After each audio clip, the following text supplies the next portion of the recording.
Assalamualaikum warahmatullahi wabarakatuh. Perkenalkan, nama saya Fadila Hanafiat Dugoni. Di sini saya ingin mempresentasikan tentang kritik terjemahan syair-syair hikmah oleh Kiai Haji Wahid Hasyim.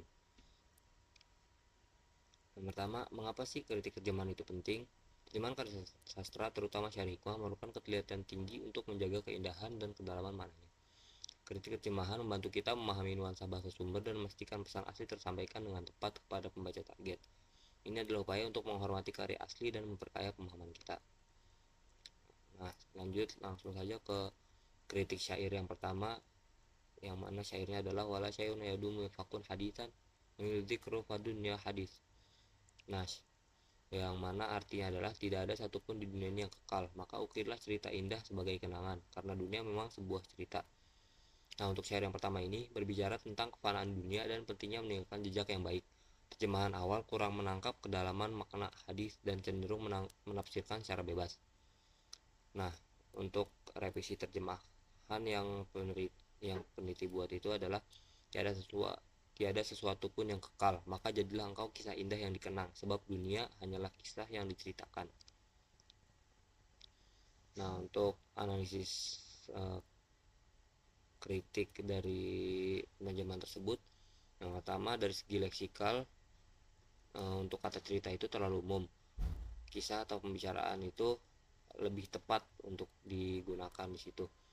Lalu dari segi struktur, terjemahan awal yang diterjemahkan oleh Kiai Haji ini itu adalah tafsir bebas.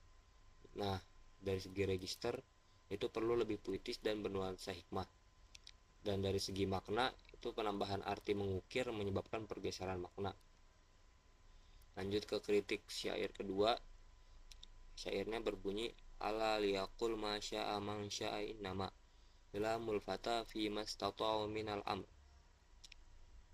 Yang mana artinya adalah ungkapkanlah apa yang ingin diungkapkan, jangan ragu, pemuda memang selalu cemooh lantaran kecakapannya. Nah, untuk syair yang kedua ini membahas tentang celaan yang mungkin diterima seseorang, namun hanya dalam batas kemampuannya. Terjemahan awalnya ini menyimpan dari mana inti, yaitu yulamu dan pola kalimat Arab. Untuk revisi terjemahannya, yaitu biarlah siapa saja berkata sukanya, karena seorang pemuda hanya dicela dalam perkara yang memang ada dalam kemampuannya. Untuk aspek kritiknya, yang pertama aspek leksikal itu di dekat penerjemahan dicemooh lantaran kecakapannya itu keliru, seharusnya dicela atas perkara yang ia mampu lakukan.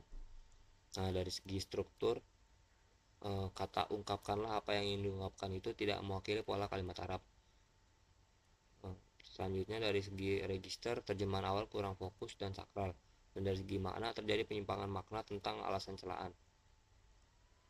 Lanjut ke kritik syair yang ketiga. Nah, untuk syair yang ketiga ini berbunyi jari ini analu mala yanalu minal ula fasambul ula fis sambi wasahlu fis sahli turad turaidina idrakal ma'ali rakhilsah fala buddha duna syahdi minal iblinah. Yang mana artinya adalah biarlah aku meraih kemuliaan yang belum tergapai. Derajat kemuliaan itu mengikuti kadar kemudahan dan kesulitannya. Engkau kerap ingin mendapatkan kemuliaan itu secara murah, padahal pengambil madu harus merasakan sengatan lebah. Nah, untuk syair ketiga ini menekankan bahwa kemuliaan tidak dapat dengan mudah, melainkan melalui perjuangan.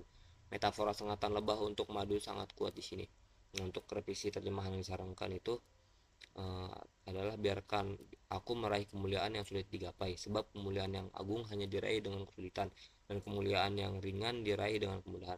Kau menginginkan kemuliaan dengan murah, padahal tiada madu tanpa sengatan lebah. Nah, untuk analisisnya itu pertama dari segi leksikal, derajat kemuliaan kurang puitis, kemuliaan yang agung lebih baik. Dari segi struktur, perlu perbaikan untuk menjaga keindahan syair, seperti kemuliaan agung hanya diraih dengan kesulitan. Dari segi register, terjemahan awal kurang retoris, perlu menjaga nuansa syair. Dan dari segi makna, frasa pengambil madu harus merasakan sengatan lebah bisa lebih ringkas menjadi tiada madu tanpa sengatan lebah. Nah, terakhir syair yang keempat itu berbunyi satu bedila kal ayamu makung tajahilan wa ya'tika bil akhbari malam tazuwat, yang artinya kelak waktu akan memperlihatkan dirimu sebagai orang yang bodoh dan membawakan kabar untukmu tentang pembekalan yang kosong. Nah, untuk syair yang keempat ini mengingatkan bahwa waktu akan menyingkap segala yang tersembunyi dan membawa kabar yang tak terduga. Terjemahan awal memiliki kekeliruan leksikal dan kurang retoris. Nah, untuk terjemahan yang disarankan itu narasinya seperti ini. Hari-hari akan menyingkapkan kepadamu apa yang dahulu tak kau ketahui, dan aku mendatangkan kabar yang tak pernah kau siapkan bekalnya. Nah, untuk kesimpulan, pentingnya terjemahan yang akurat dan puitis. Kritik terjemahan syair-syair oleh Kiai Haji Wahid Hashim ini menunjukkan betapa pentingnya ketelitian dalam setiap aspek penerjemahan, dari leksikal hingga makna. Setiap pemilihan kata dan struktur kalimat dapat mempengaruhi pemahaman dan apresiasi terhadap karya asli. Meningkatkan akurasi. Revisi terjemahan menawarkan pemahaman yang lebih tepat sesuai sumber, upaya untuk mempertahankan nuansa puitis dan retoris syair, dan juga pembelajaran berkelanjutan. Dalam proses kritik ini menjadi contoh bagaimana kita dapat terus menyempurnakan terjemahan karya-karya berharga. Sekian dari saya, kurang lebihnya mohon maaf. Wabillahi taufiq wal hidayah. Wassalamualaikum warahmatullahi wabarakatuh.